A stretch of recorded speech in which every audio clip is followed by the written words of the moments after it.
Hello there, my fellow Criterion collectors. In this video I have 10 recommendations from the Criterion Collection for you, and some of these are recent releases and some of them a bit older. If you happen to be watching this during the 50% off sale at Barnes & Noble, then this is a great time to see if any of these recommendations are interesting to you and you could perhaps add them to your own shopping lists. Let's begin with The Umbrellas of Cherbourg. This is Jacques Demy's wonderful musical, which has just received a 4K upgrade from Criterion. It was previously available in the Jacques Demy Blu-ray box set, which I also highly recommend, but the film has received a new presentation. Now this is a very colourful film and it looks beautiful on the 4K disc, even though there is no HDR on this 4K. I really do love this film so much, and while it's not my favourite from the director, that one probably goes to The Young Girls of Rochefort, I have such a soft spot for this film. It is one that is both enjoyable and touching, but also can be quite sad and make you really reflect on the nature of relationships and love in life. So depending on where you are in your own life and what position you're in, then this one would hopefully be able to affect you, because I think it really does speak to what so many of us have felt in our own lives. In terms of the style of the musical, this might be different to what you're used to. In this one, every single line of dialogue is sung. So the film is essentially one big song. It's something that you have to get used to when you first watch this film, but when you get into the rhythm of it, it totally works. So that's The Umbrellas of Cherbourg on the new 4K from Criterion. Well worth it, even if you have the older Blu-ray, because I think this is an upgrade worth having. Another recent title is 32 Short Films About Glenn Gould. This is a biopic of sorts about Canadian pianist Glenn Gould, who, to be honest, I didn't know too much about before watching this film. But now I am really intrigued about the man and his music. The title might be a bit confusing because this isn't actually a series of short films. It is a feature film where the chapters are sort of broken up into these shorter segments, and sometimes they take on a very different style, can be quite experimental, but pieced together they are meant to convey the life of this complicated figure. I think it's a great looking film, sounds great as well. It has received a new 4K digital restoration, and although there is a 4K disc and a Blu-ray available, I got the UK option just because it's cheaper for me to get, but we only have the Blu-ray. It doesn't seem like the 4K has come out over here, which is a bit of a shame because I would have liked to see this on a 4K disc. Another recent title is The Wind Will Carry Us. This is a wonderful film from Abbas Kiarostami. This is one I hadn't seen up until now, and I consider myself quite a fan of this filmmaker. His style of filmmaking is often seen as quite philosophical, blending reality with fiction, and this one is no different because the man that we follow in the story is a filmmaker who is visiting this small village to find out more about how they bury the people who pass away in the community. And there is this elderly woman who is on death's door, but she somewhat refuses to die. And he is there kind of just waiting for it to happen.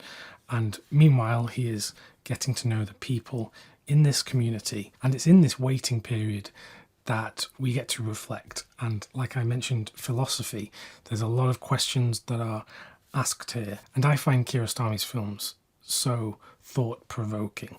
Not that it is trying to convey something intellectually, it presents these questions and then lets you think about them. And trust me, that is a really poor way of explaining Kiarostami's cinema, because you have to experience it for yourself. But for me personally, I have found it to be life-changing in many ways, because you know, sometimes people use the word life-changing and it kind of sounds hyperbolic, like they're over-exaggerating things. But I really mean it when I say that his filmography and his style of telling these stories has made me look at the world differently. And the 4K restoration on the Blu-ray looks brilliant.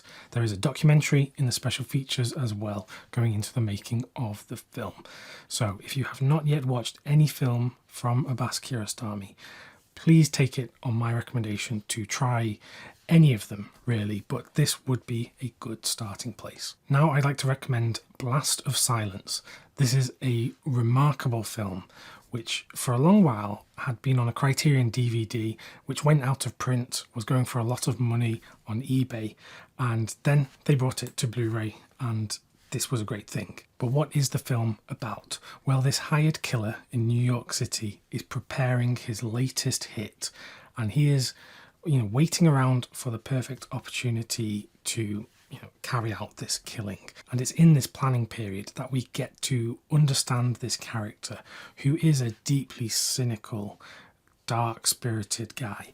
He talks about his hatred for the people that he kills, and how he has to develop this hatred, otherwise it doesn't work for him. And it's these interactions with various characters along the way where it really paints this picture of a very unique individual. I think the film is great, and this was made for almost no budget. It's directed by Alan Barron, and he stars as the central character as well, simply because he couldn't find anyone else to do the role for what little money that he had. It's a film that has really gone on to have a reappraisal, especially being a part of the Criterion Collection. So I do hope more people will watch this one. And many people often note that this is a Christmas film because it is set at Christmas. And there are some great images of him going around New York City where they have the massive Christmas trees and all of the lights.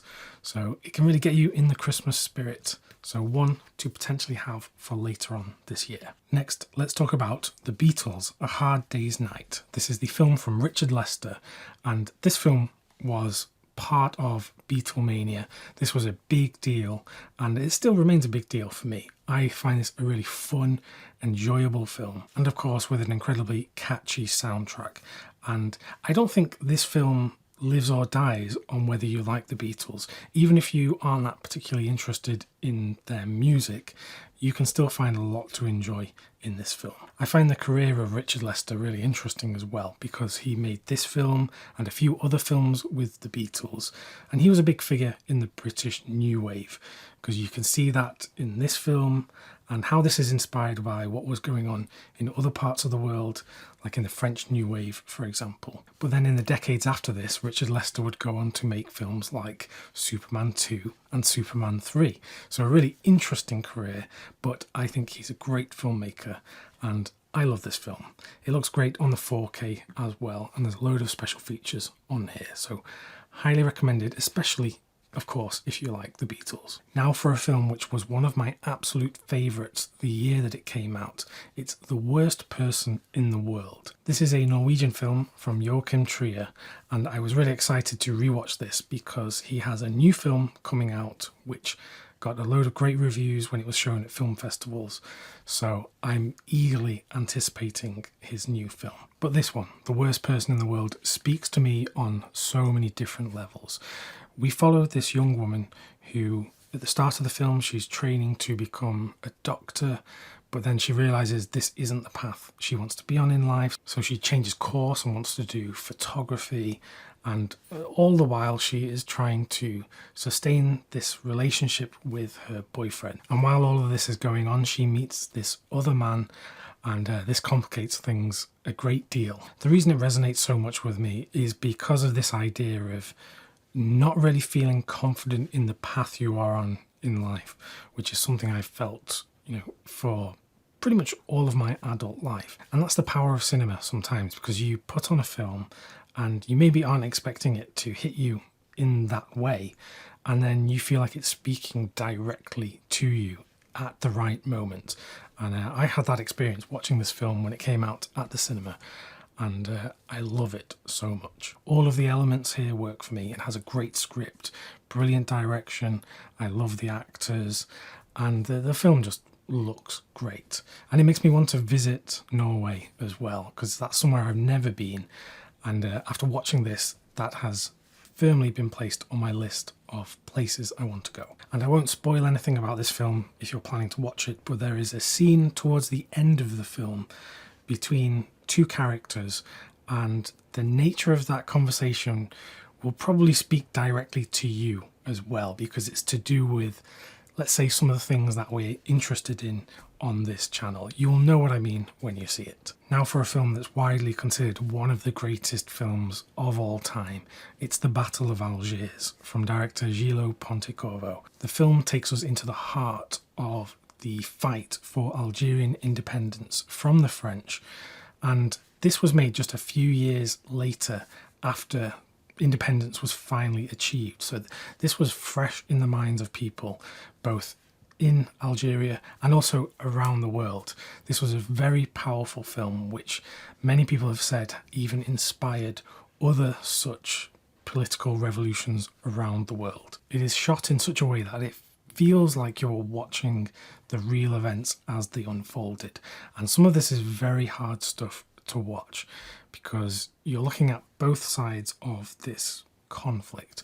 And interestingly, the characters in this film on both sides both say the same thing, in that you have to be willing to accept the consequences if you want to achieve your goal. And that's essentially saying there's going to be collateral damage and people are going to die, if you want to achieve your own goals, which in itself is a horrible thing to think about. And there is a very powerful scene in this film where there are some bombs that are going to be planted in these public places, and seeing the way that these bombers act amongst the people that are unaware of what is about to happen is just very remarkable. It's also been a hugely influential film on filmmakers from all around the world, and there's even a feature on here where some filmmakers are interviewed about this film.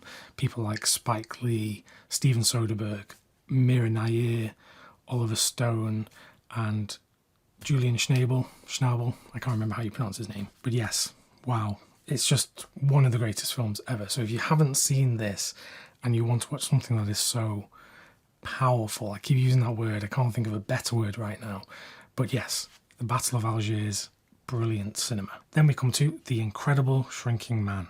This is a brilliant slice of 1950s science fiction filmmaking, directed by Jack Arnold, based on the script from Richard Matheson, which was in turn based on the book that he wrote. Within the story, we follow this man who is on holiday with his wife. They're on a boat in the middle of the sea when all of a sudden this mysterious fog is coming towards him, and his wife happens to be in the boat at the time this is happening, so he is exposed to this strange gaseous cloud, and after being exposed to this, he gradually shrinks in size. And this gets very scary because you don't really know how small is he going to get, and there are some things that, at normal human size would not be very hostile, not be very dangerous or scary. But as you start to get very, very small, these things become a lot more frightening. But like all great science fiction, this isn't just done for thrills, because it opens up questioning, and there's lots of philosophy here, especially the way that this film ends. There is this realization by the main character as he comes out with this great dialogue, and it's just so hard-hitting. I absolutely love the ending of this film, and there's so many great moments in this film. There is that horror, there is action, and of course the way that they conveyed the idea that he's getting smaller through the use of different sets and special effects was done very well indeed. Now, some of it, obviously, you can tell is not real because this was made in the 1950s, but for the time, these were very good effects. So if you're looking for some great science fiction in the Criterion Collection, then I highly recommend this one. Then let's talk about Dim Sum, A Little Bit of Heart. This is from filmmaker Wayne Wang, who is a key figure in Chinese-American filmmaking, and he has done so many great films in his career, but this one is a real gem. The story is told from the perspective of this daughter within a family, and her mother is a widow, and she believes that she is going to die very soon. And this belief of hers changes the dynamic of this family, because there is pressure on this daughter to settle down and marry and start a family. But the characters here feel so authentic, and I believe that is in part because the mother and the daughter here are mother and daughter in real life. So it really does help, and the sense of location and community and all of these different family dynamics is just so well done in this film. There's a great conversation with Wayne Wang on the special features as well. So for me, this is a real gem, and I hope we get more Wayne Wang films in the collection, because we have this one and Chan is Missing.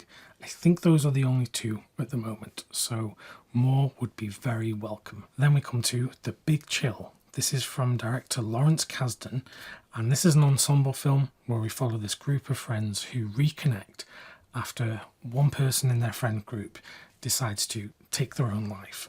So they meet at the funeral and then they spend time together, and we see how these people have changed, or maybe they haven't changed, from when they knew each other when they were much younger. The film has great dialogue, which at times is very witty and at other times is very acidic, and it really gets to the heart of this conflict between some of these characters. It's one of those great hangout films where you're basically just hanging out with a bunch of different characters, and that's what happens in the film. It's interesting because Lawrence Kasdan is someone I knew from writing Star Wars, The Empire Strikes Back and Return of the Jedi, and he wanted to go off and do his own thing, and he makes a film like this which is completely different to Star Wars. It has a great ensemble cast as well, with people such as William Hurt and Jeff Goldblum. So this is a film that, I like to revisit over and over again. It's not one of my favourite films of all time, but sometimes it's one that I like to just put on and kind of just hang out with these people who, to be honest, not all of them come across as great people all of the time. So those were just some quick recommendations for films that I've been watching lately in the Criterion Collection. Like I said, some of them are brand new, some of them are older, but hopefully there's something in here for you. Even if just one of these films resonates with you, then hopefully that's the case, because then my job here is done. And as I mentioned, if you're watching this while the Barnes & Noble 50% off sale is on, then this is a great time to pick up some of these at half price. Click the video that's on screen right now if you would like some more reviews and recommendations from me. Until next time, thanks very much for watching, and I will see you soon.